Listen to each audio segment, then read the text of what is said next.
Good evening. Joel, It's good to be with you. thanks. Welcome to the campfire. How are y'all doing tonight? Great, Great. and excited about tonight's event. Awesome. So I have a few questions before we jump into everything. So we launched all 50 of Country First state chapters at the beginning of last year. And you two were some of the first people to raise your hand to help spread the mission of Country First. You're also both former Montana state legislators.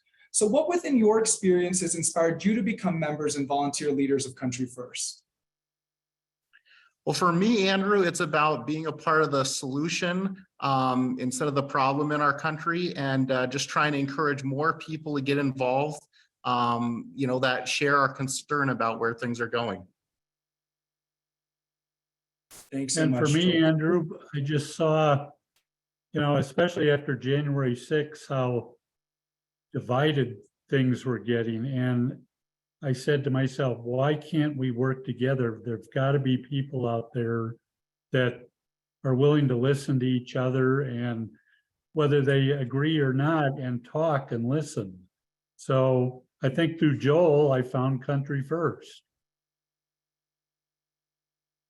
Thanks so much. I believe we're having some sound difficulties with Zoom, so just wanted to flag that for those working behind the scenes. But I think that we're all fixed now. So hello, audience. Our Montana co-chairs are here with me, Andrew Regalado, National Grassroots Director, and we're just going to jump in. Joel, Bruce, tell us a little bit about what inspired tonight's program, and y'all helped us plan tonight. So we'd love to kick it to you.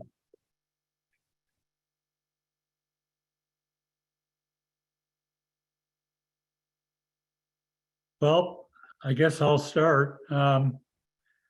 So Joel and I have been following Country First for probably close to 2 years, I think, since Country First started. And we saw other state chapters get going, and we've been still involved with, people around the state talking about our legislative session now and other issues in the state, and wanting to get people together that are willing to listen to each other. What do you think, Joel? Yeah, Bruce, I agree with that. And Country First has really been leading the way on putting country over party. And it's a great organization. And the speakers we have tonight have really dedicated themselves to doing the right thing and working to bring people together. And so with that, I'm going to start off by introducing our first speaker tonight, Governor Mark Roscoe. Governor Roscoe is a former governor and attorney general of the state of Montana. Governor Roscoe also served, after he was governor, as chairman of the Republican National Committee from 2002 until 2003. He then served as chairman of the Bush-Cheney re-election campaign. Prior to being elected as Attorney General of Montana, Governor Roscoe served as a prosecutor in the United States Army Judge Advocate General Corps, as Deputy County Attorney in Missoula, Montana, and as Assistant Attorney General and Special Prosecutor for the state of Montana. Throughout his career, Governor Roscoe has been committed to children, education, and community issues. He has also been a fearless defender, an outspoken advocate for protecting our Montana Constitution and the rule of law. He has served as the president and the chief executive officer of the American Insurance Association, and he's been a partner at the firm of Bracewell and Patterson in Washington, D.C. He has been a former member of the Board of Visitors of the University of Montana School of Law and past chairman of America's Promise, the Alliance for Youth. He was born in Thompson Falls, Montana, and he graduated from Libby High School and then Carroll College, as well as University of Montana School of Law. He married Teresa Barber, a Carroll student from Big Timber, Montana, and they have 5 children and 8 grandchildren. So let's welcome Governor Mark Roscoe tonight. Thank you, Governor. Well, thank you, Joel. I'm delighted to be here this evening, and delighted to have an opportunity to talked to people from around the country about some incredibly serious issues that we're all confronting.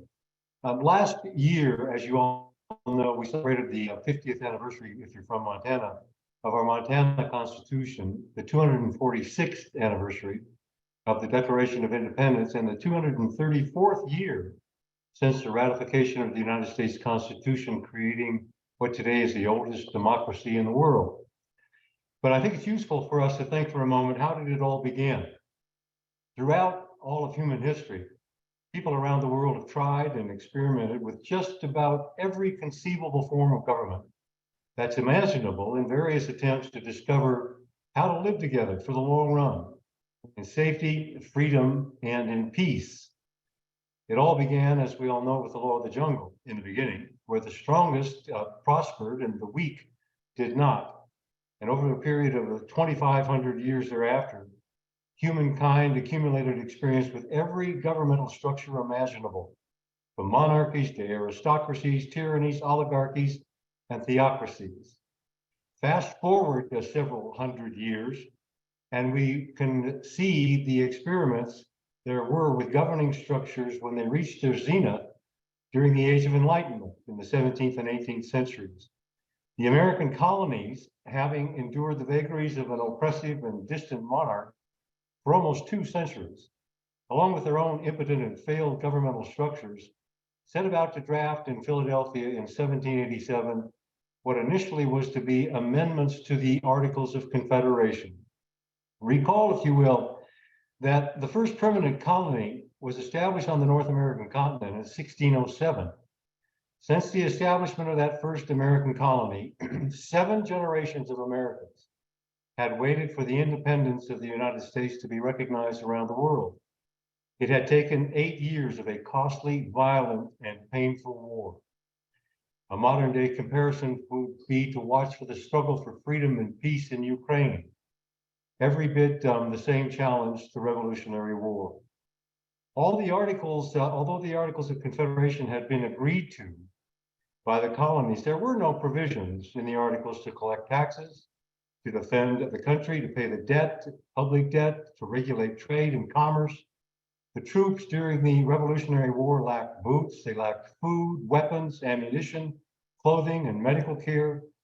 Public debts continued to go unpaid. 7 states began printing their own money.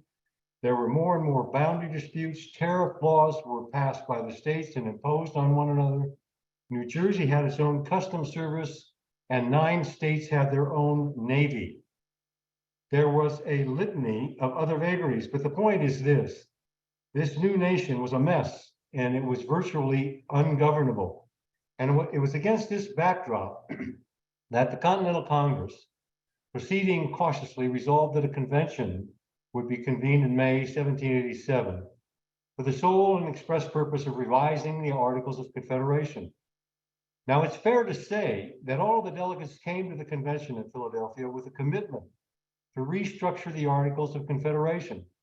But what happened there was something quite different and extraordinary. By the end of 116 days, the delegates had agreed to go far beyond amending the Articles of Confederation, and instead had crafted a constitution for the United States of America.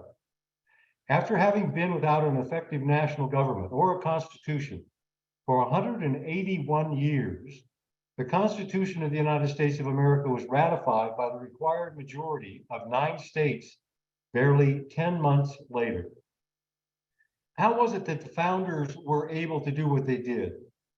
Over the course of 89 days, the members of the convention were profoundly aware that a failure of their effort to establish a constitution and thereby a new nation would leave the people of America without the constitutional and governmental structure to assure order, safety, freedom, and peace. Engaged with one another day after day, they began to establish trust, to fairly consider the thoughts of each other, to seek consensus, to look toward compromise and moderation, and most importantly, to focus upon the public good of the nation beckoning for success. Not coincidentally, the same miraculous accomplishment occurred during the Montana Constitutional Convention in 1972. And for many of the same reasons, Of the 100 delegates elected to serve during the Montana Convention, there were 58 Democrats, 36 Republicans, and 6 independents, but none of them held an elective office. And upon reporting for duty, the first thing done by the delegates was to quickly decide to seat themselves alphabetically instead of by party affiliation. The opportunity to build trust and exchange ideas while sitting next to another human being for weeks on end requires little explanation. The delegates also decided to equally allocate leadership positions between political parties in an open convention with a free exchange of ideas, including ideas submitted by Montana citizens.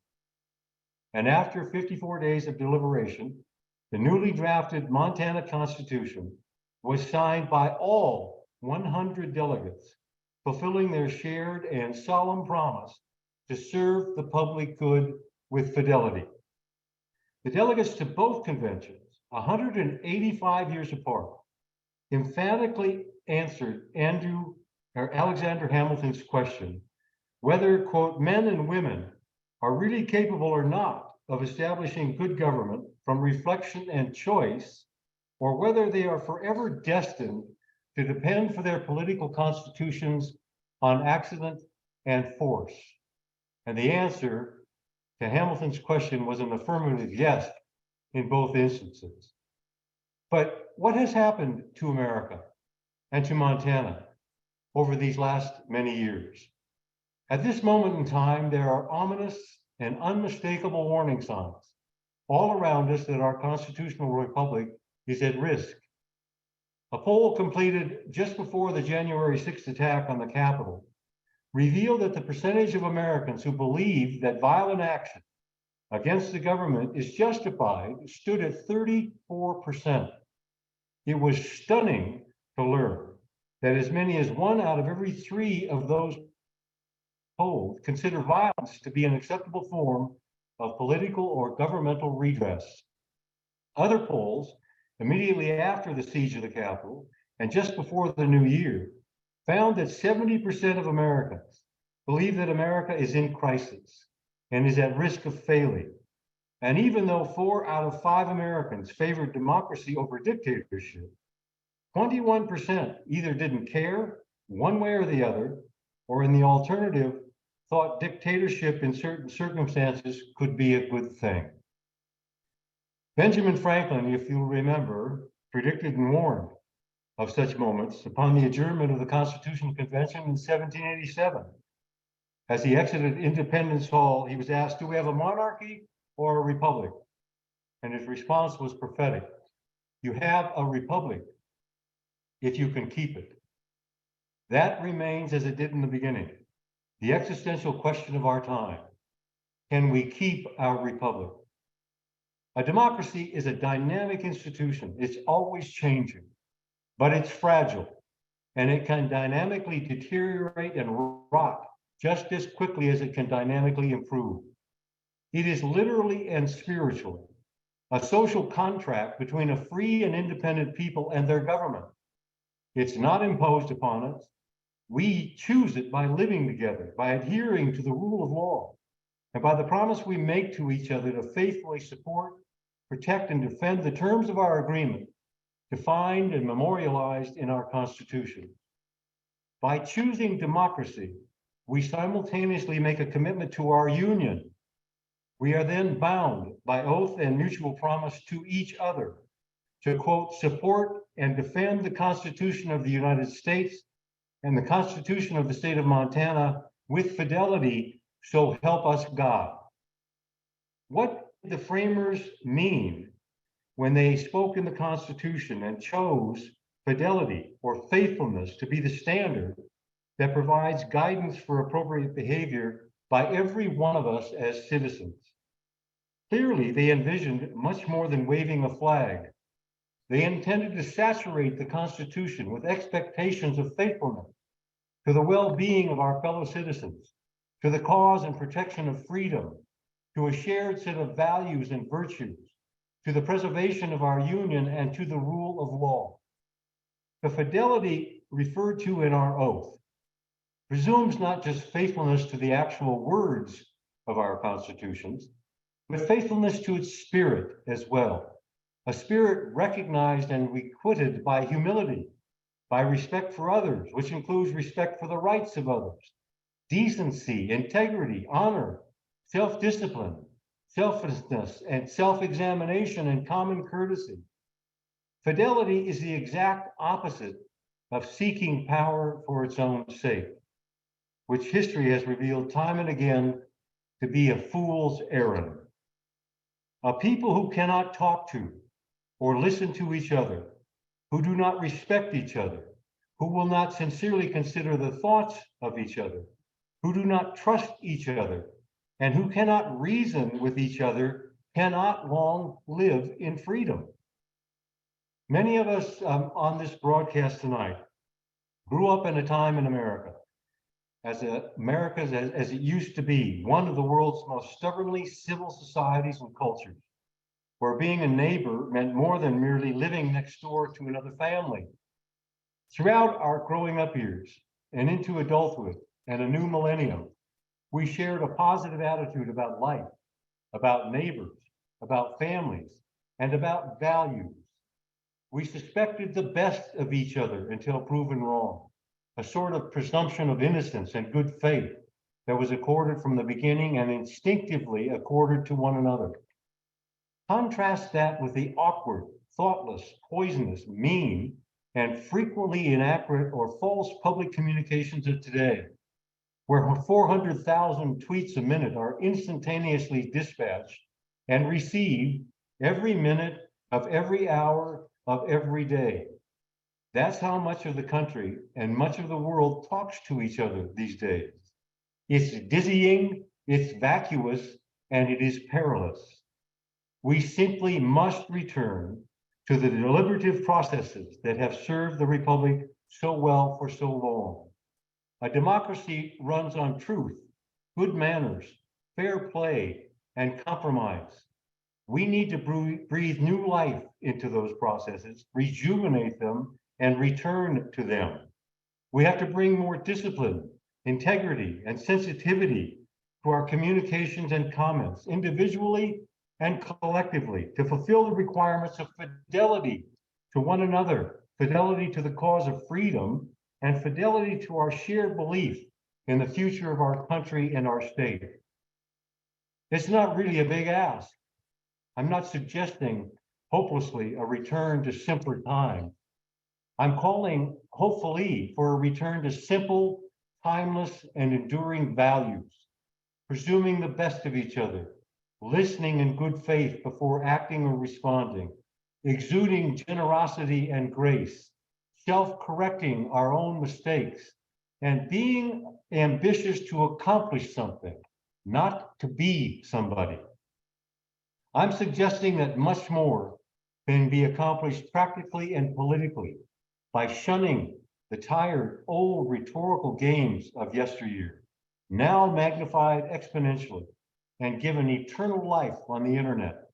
I'm suggesting that we focus on caring and listening to each other, seeing and hearing with our hearts, gathering the facts before we make up our minds, and then actually fixing our society's problems instead of being distracted by the flashing lights, engaging in the to and fro of never-ending, instantaneous, bitter, and all too often mean and careless electronic communications that can be sent at the speed of light with a silent click to every corner of the planet Earth and beyond, at least 2.5 billion times a minute. Trust has to be earned, not demanded. It's not inherited. It's not expected. It is the result of selfless combination of preparation, effort, humility, decency, and integrity. You have heard it said, I'm sure, that a great deal has been given to us by our birth or our presence in this wondrous country and state of Montana. And by our acceptance of its bounty, a great deal is expected of each one of us. Part of our responsibility calls for us to invest our time individually and repetitively, sharing what we've learned and what we're convinced is critical to the life of a democracy and the endurance of a free people. I'm suggesting that we focus on caring and listening to each other, seeing and hearing with our hearts, gathering the facts before we make up our minds, avoiding the flashing lights, engaging in the constructive advocacy of what's in the public good. Truth, as I mentioned, has to be earned. And part of our responsibility calls for us to invest our time individually and repetitively, sharing what we've learned and what we're convinced is critical to our future. Sadly, we hear so much about our division. We're conditioned by the modern media to think that we have little in common as a nation and as a people. But I believe the majority of American people are tired of the intramural wars, where all sides emphasize only their divisions with the hope of having them magnified and instantaneously scattered across the landscape, courtesy of the internet and the propaganda incessantly pervaded by political hucksters for both political parties. As one precocious Montanan told me, at her 8th grade graduation, we're not different groups of people in America. We are, she said, one group of different Americans. One group of different Americans. It would seem well for us to remember that. We've got our problems in this country and in our state. So let us abandon the solitary and fruitless search for power and control. And let us get on about fixing our problems and taking care of one another with fidelity. So help us God. Back to you, Joel. Well, thank you so much, Governor, for those thoughtful remarks. I just want to remind everyone watching tonight that we will be getting to a Q&A portion following our next special guest. And so please drop any questions you have for the governor into the chat box. Thank you. I want to introduce our next guest now. Former Montana Governor Steve Bullock. Governor Bullock was born in Missoula, Montana, and raised in Helena, blocks away from the state capital. Governor Bullock is a product of public schools, graduating from Helena High. He received his undergraduate degree from Claremont McKenna College and law degree from Columbia University School of Law. Governor Bullock served as Montana's Attorney General from 2009 to 2013. As Attorney General, Governor Bullock defended Montana's 100-year ban on corporate campaign spending, gaining national prominence for leading the challenge to the Supreme Court's Citizens United decision. Governor Bullock was elected Montana's 24th governor, serving from 2013 to 2020. He worked with a Republican majority legislature to improve access to health care, take dark money out of state elections, make record investments in education, protect access to public lands, invest in infrastructure, and strengthen Montana's economy. Governor Bullock brought together diverse interests to address challenging issues, from sage grouse and forest management to the Main Street Montana project. By executive action, he led the nation in preserving net neutrality and combating dark money. Nationally, Governor Bullock was elected chair of the National Governors Association, Western Governors Association, and Democratic Governors Association.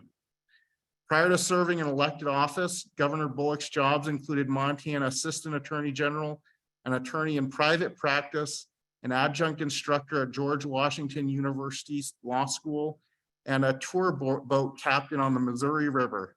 He unsuccessfully ran for president and U.S. Senate in 2019 and 2020. Governor Bullock enjoys all things outdoors, hiking, fishing, hunting, and running. His most important position is always husband to Lisa and father to his children, Caroline, Alexandria, and Cameron. Welcome, Governor Bullock. Hey, thanks so much, Joel, and thank all of you for actually joining us this evening. You know, I had the honor of serving as governor 12 years after Governor Roscoe left. And I'll tell you that we certainly don't agree on everything, that's for sure. But I think one thing that we do agree on, that we've come to a challenging and a dangerous place in this 247-year experiment called representative democracy that at the very least impedes progress, and in the worst case, fundamentally threatens our ability to govern ourselves. I imagine everyone on this Zoom would agree that there's deep, deep divisions in this country. And we don't agree on much as a country or in our communities. Think about it when additional numbers, only half of Americans think colleges and universities are having a positive effect on the way things are going. Half of registered voters now have little or no confidence in the US Supreme Court. Only 36% of US adults have a great deal or a fair amount of trust and confidence in newspaper, television, and radio news reporting. As Governor Roscoe noted, probably the only thing we agree on across the country and across the political spectrum, 70% of Americans believe that our country is in crisis and risk of failing. Look, there's pillars that really do make our country unique. Economic opportunity, participation in our institutions of government, the rule of law, free and fair elections, an uncensored and trusted media, access to quality education, and a sense of community. And at this point, each of those pillars are being tested. And in many respects, those pillars will either be the safeguards that preserve our representative democracy or the cold cudgels that bring us down. Because those institutions, far from saving us, are also capable of being subverted. Look, on my side of the political aisle, many Democrats point the finger at Donald Trump as the root of our country's problems. I disagree. President Trump was the result, not the cause, of people feeling like their economy and their government no longer work for them. And though Trump wasn't at the root of the problem, what he's cultivated from those roots can't be minimized. In my career, I've worked with and against people with whom I fervently disagree. I've been disappointed in election outcomes, and I've had little respect for the winner. But when you deny the results of an election, when you stand back and stand by when our nation's Capitol building is overrun, when states are making it harder to vote, introducing measures allowing future elections to be overturned based on the outcome, when 50 candidates running for governor last year in 25 states denied the results of the 2020 election, these actions go beyond disagreement and disappointment. They're an assault on those pillars of democracy. And regardless of our political party or our ideology, each of us has an obligation not just to respect the truth, we have an obligation to defend it. Because democracy, it's not an outcome, it's a process. And that process is in jeopardy. To put those concerns in context, look, over the past several months, escalated in the past weeks, there's been real concern that democracy in Israel is slipping away. The basis for those concerns, a bill that changes the makeup of the 9-member committee that selects judges in order to give the government a majority of the seats on the committee. The override clause, which would give the Israeli parliament the power to pass laws previously ruled invalid by the court, essentially overriding Supreme Court decisions. And a measure making it more difficult for a sitting prime minister to be declared unfit for office. Look, these measures alone were enough to make President Biden express concern to Prime Minister Netanyahu less than a week ago. And for him to tell the international media that he had made clear to Netanyahu they cannot continue down this road. Well, the challenges in Israel and the protests received international attention. We don't have to look overseas to find much the same. The Brennan Center did a review of bills considered last year in 2022 and found that legislatures in 25 different states considered at least 74 bills targeting state courts, 5 of which became law in 3 states. An additional 22 of those bills advanced in a significant way. 39 bills in 16 states would have either enabled the override of court decisions or prohibited state officials, including judges, from enforcing particular laws or court decisions. 4 such bills were enacted. 8 bills in 5 states would have put pressure or restrictions on judicial decision-making or reduced judicial branch resources in response to decisions that displeased the legislatures. One bill in one state would have changed the judges or the courts that actually hear high-profile cases against the government.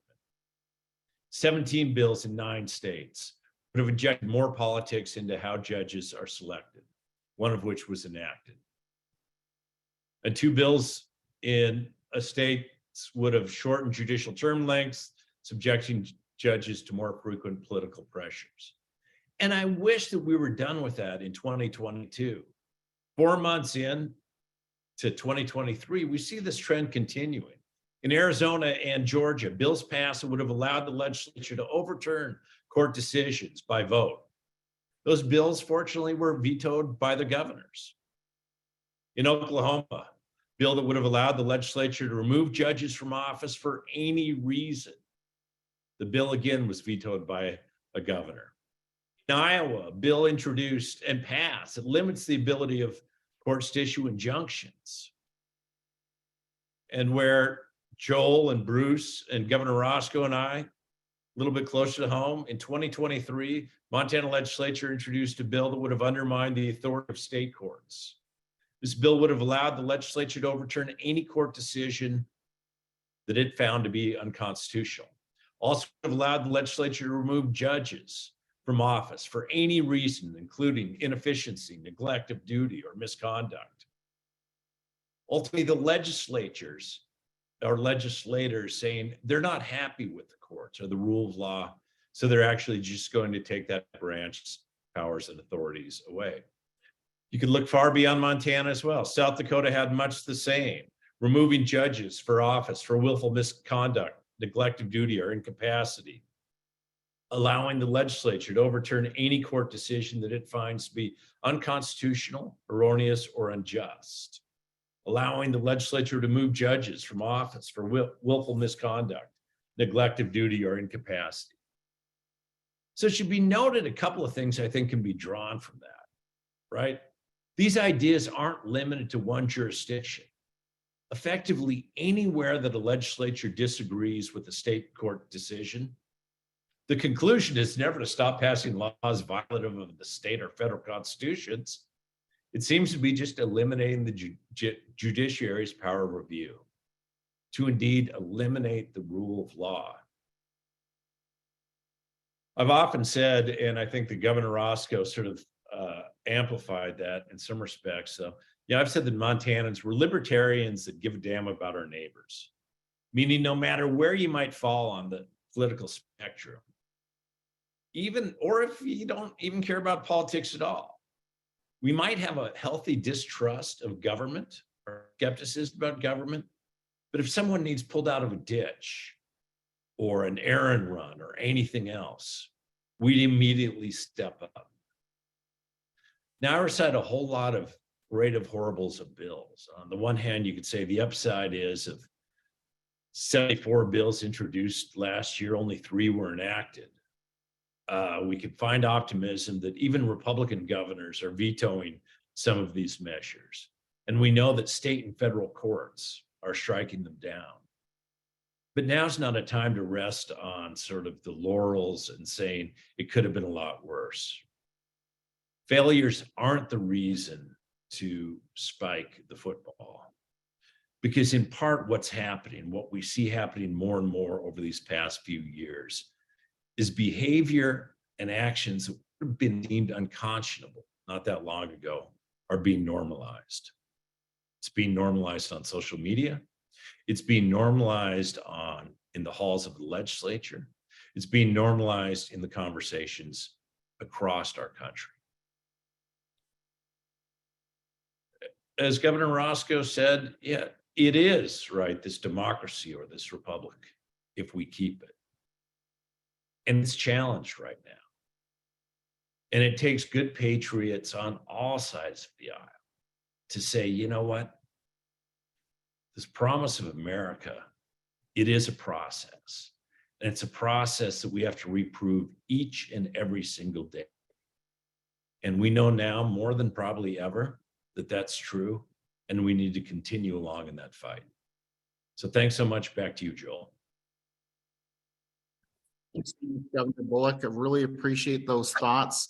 I just want to remind everyone across all of the United States and on our various platforms, social media, we're going to be moving to a Q&A section now. And if you submit any questions you have for the governors, I just want to invite Governor Roscoe to join our Q&A portion here.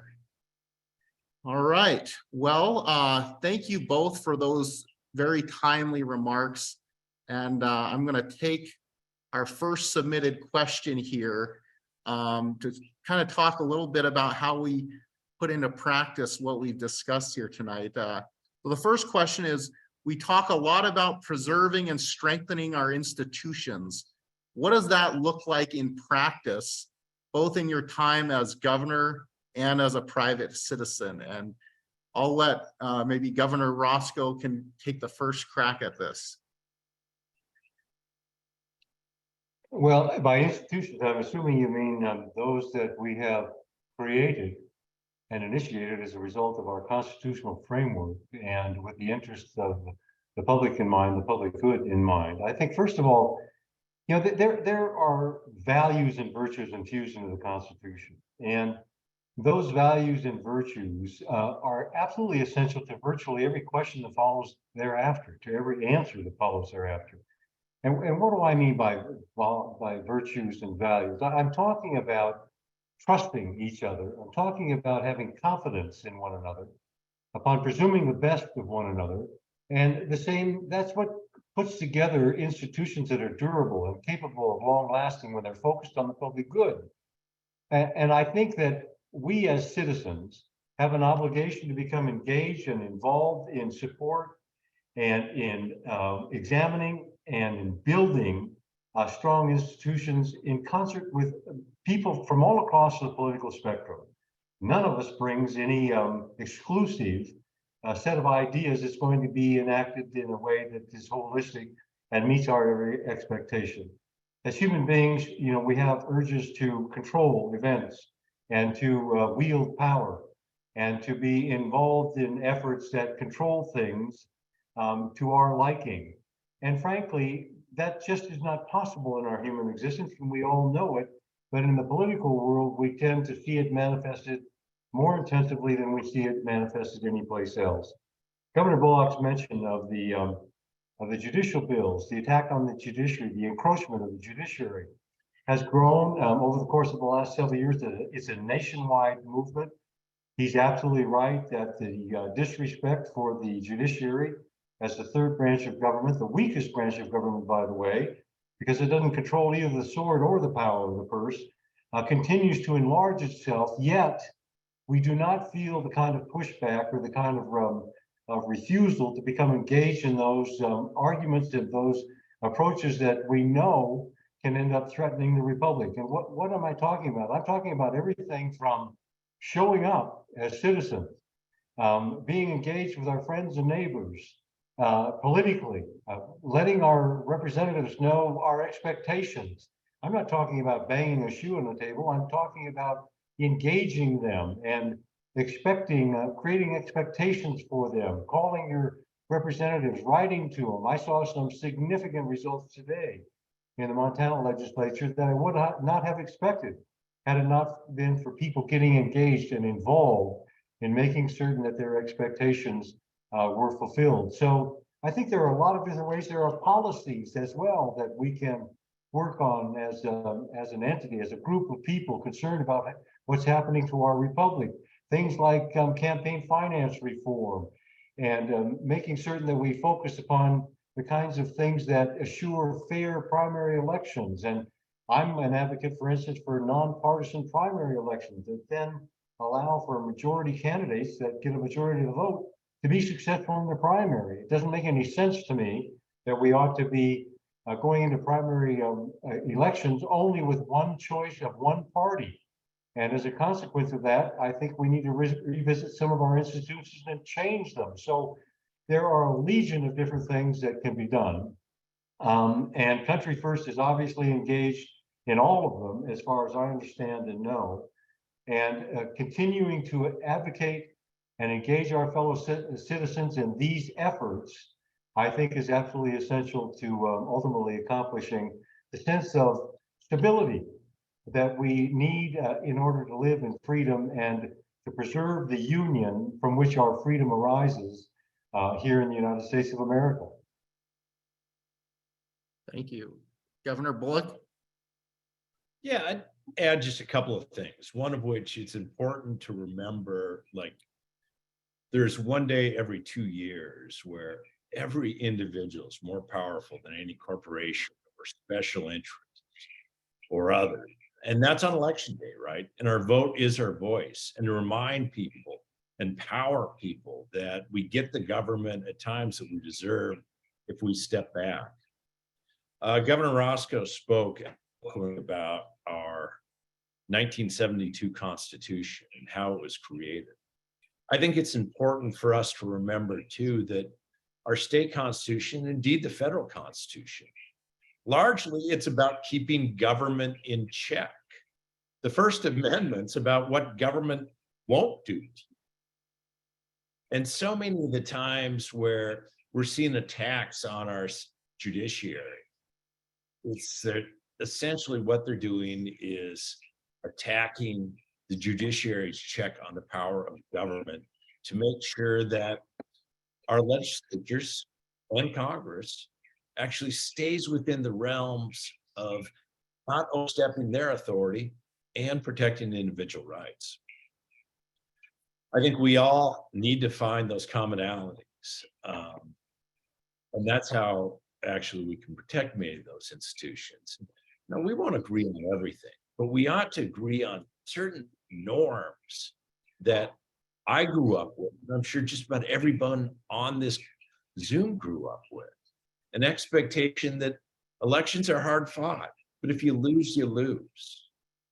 You can still show respect to people that you disagree with, that good policy actually more often than not comes from diverse viewpoints. And as I had said, when I first got elected governor, I think my kids were 5, 7, and 9. It was the youngest in 40 years as far as kids in the governor's residence. And I said, we need to act like our kids are watching because they learn from our words and our deeds. And indeed they do. And if we'd all basically focus on, is what we're doing actually giving more hope to a 5, 7, or 9-year-old, be it a kid or a grandkid, I think we'd be not only a lot better off in sort of dialogue, but also a lot better off in policy. Great, thank you. Governor Roscoe and Governor Bullock, you both touched a little bit on this in your remarks, is just about working for the common good. And Governor Roscoe, in your last comment, you talked a little bit about possible primary reform. I guess my question that has just been submitted is, can you give us some insight in how you think primaries incentivize or de-incentivize partisanship and some of the attacks we're seeing across the country on our institutions?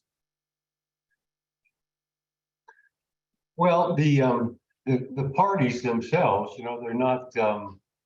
they're not just evil by design. They are inclined to engage people in a concerted effort as a team to try and advance a set of causes and beliefs that they have confidence in and believe would serve the country well. If that's the ideal of the parties, and I believe that it is the ideal, in my judgment, they're failing miserably to live up to those ideals, and particularly in my most recent experience, the Republican committee in the state of Montana and across the country.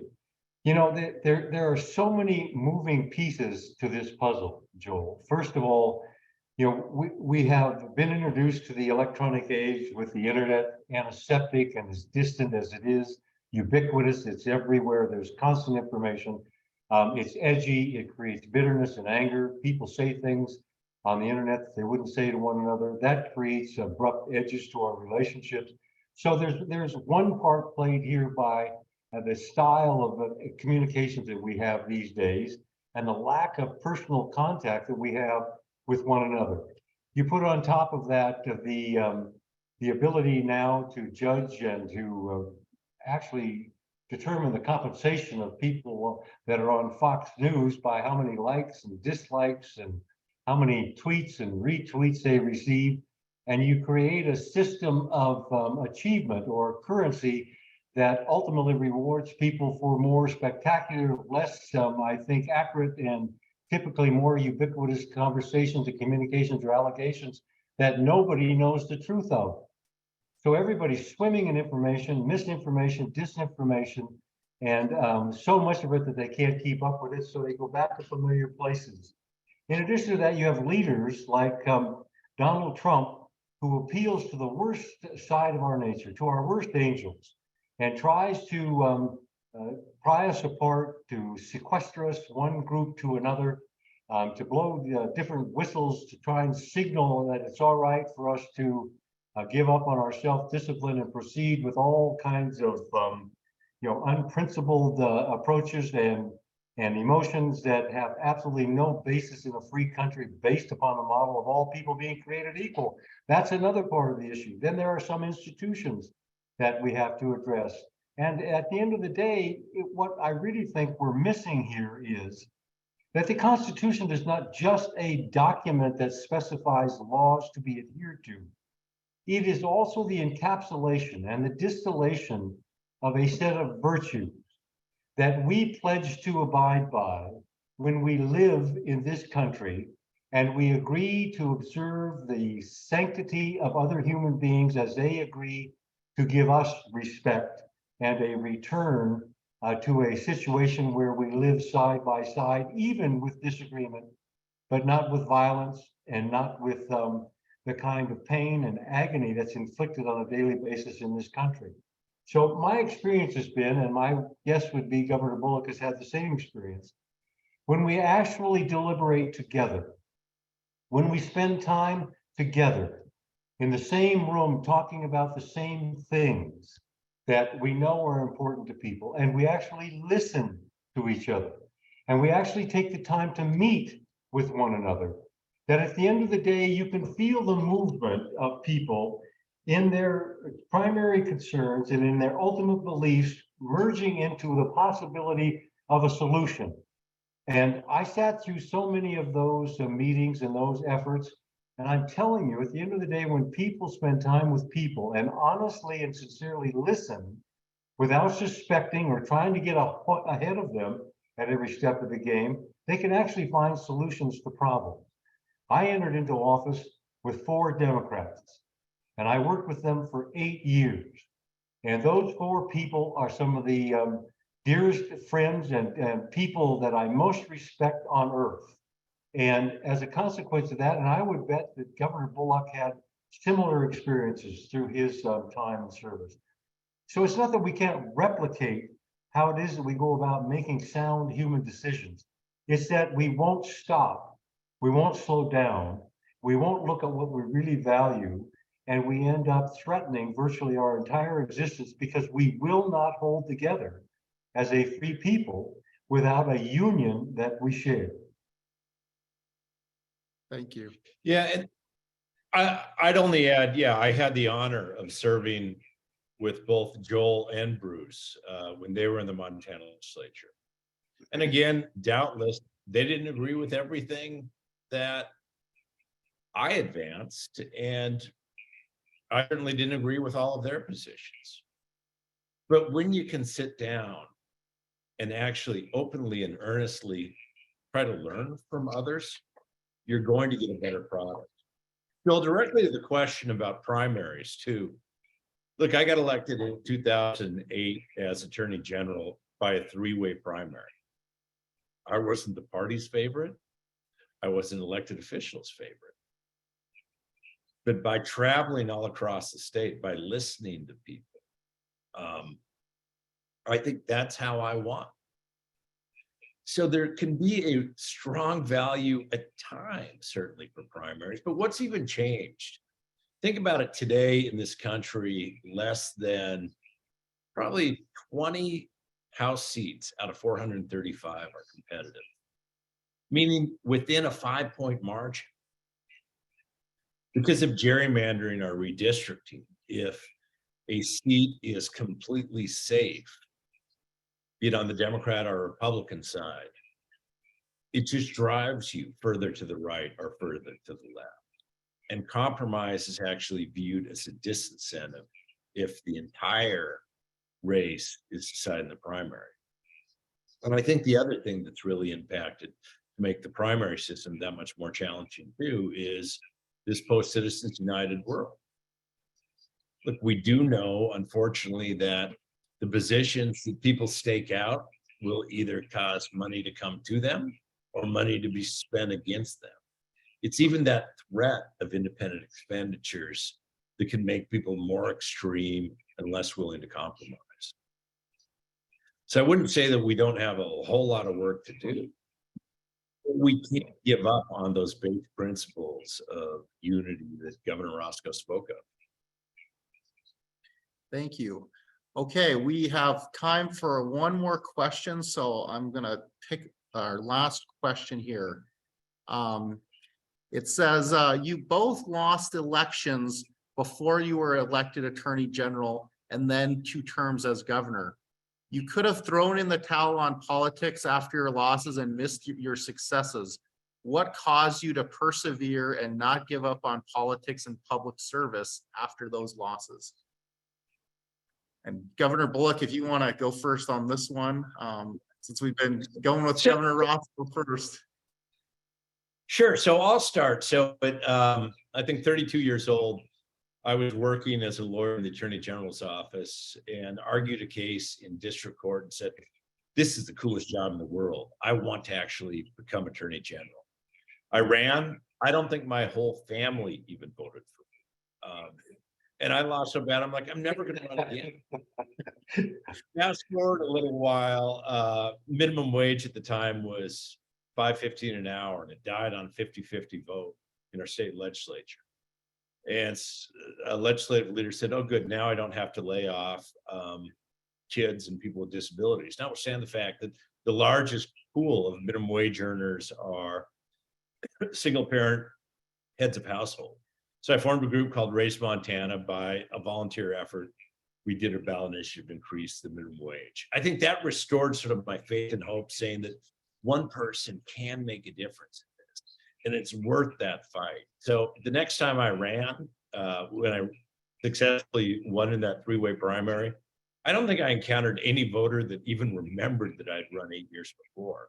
But what I did learn from the experience of losing too is ours was a state of 147,000 square miles. And you had to actually get out across that state to people, but equally and more important, listen to them to be successful in both running for office and in governing. So I think that's what made me not give up on it and continue to persevere. Great. You know, Joel, if I could add an addendum to the previous question, 2 things that, as Steve just reminded me of, is that 1, be candidates. I mean, be engaged. There are people from both sides of the political aisle that need to be involved in guiding and steering our republic. And so them taking the gamble, the risk, and taking on the work of running for office ultimately has a huge impact upon the future of our country. And the second thing that I think is the most critical judgment for any person to make about investing their confidence in a potential candidate is whether or not you trust them. And frankly, the national leadership in the form of Donald Trump over the course of the last period of time, frankly, has, I think, emboldened and encouraged a kind of behavior and a value system that is completely contrary to those virtues and values that are embedded in our Constitution. So when I made a judgment back in 2016 that I would not support Donald Trump, even though I had been a Republican for several decades, even though I had been chair of the Republican National Committee and chair of the Bush-Cheney re-election campaign, I could not, at the end of the day, satisfy my conscience and vote for Donald Trump. And I think, honestly, that's the hierarchy of values that all of us need to think about carefully. what are you going to choose? Are you going to choose your party over your country, over your state, over your family? Or is it the reverse, that in fact, the hierarchy of values demands your first loyalty to your country and to your state? And that's obviously why I have gotten rebuked by the Republican Party, whatever a rebukement is. Quite frankly, I've had a difficult time understanding it, but nonetheless, I knew what I was getting into and I proceeded because I thought it was right. That's the same thing I believe that Steve and I did as young candidates. I too was 32 years old and I had 5 children at the time. And I ran for office because as I was an assistant attorney general, as Steve was as well. And I lost. I not only lost, I lost big. And that was 1980. And in 1982, I thought, well, maybe I set my sights a little high the last time because I ran for the Supreme Court. So a district court judgeship came open and I ran and I lost again. And I was convinced, that there was a place for me in the judiciary someplace. And I loved the courtroom. I loved the trial work. And I thought it would be something that I could contribute to in a way that was positive. And I only lost by 300 votes. I thought, well, if 150 people had changed their minds, I would have won. And each one of these campaigns, as Steve will tell you, is incredibly difficult. They're long. It's 18 months. You're on the road all the time. You're trying to do 2 jobs at once. It takes a lot of sacrifice, but it's also exhilarating because you get to know the people you want to work for exceptionally well. So after I lost the second time, I ran a third time for a judge seat that was opened up, and I lost again. So the first 3 times I ran on a nonpartisan ballot for a judgeship, and all 3 times I lost. And frankly, as I look back at it, a year or 2 later, I realized the people of Montana were correct. They were right. In many ways, I think it provided a sense of freedom and liberty to both Steve and I, to call it the way we saw it, being right. Not what was expedient, but what was right. And I can tell you this, I don't know every issue that Steve was involved with. Steve Bullock came down on what side of what issue at what time. But I can tell you this with absolute confidence. I never had a crisis of confidence in the character of Steve Bullock. I knew that he was a man of substance and of character. He was grounded.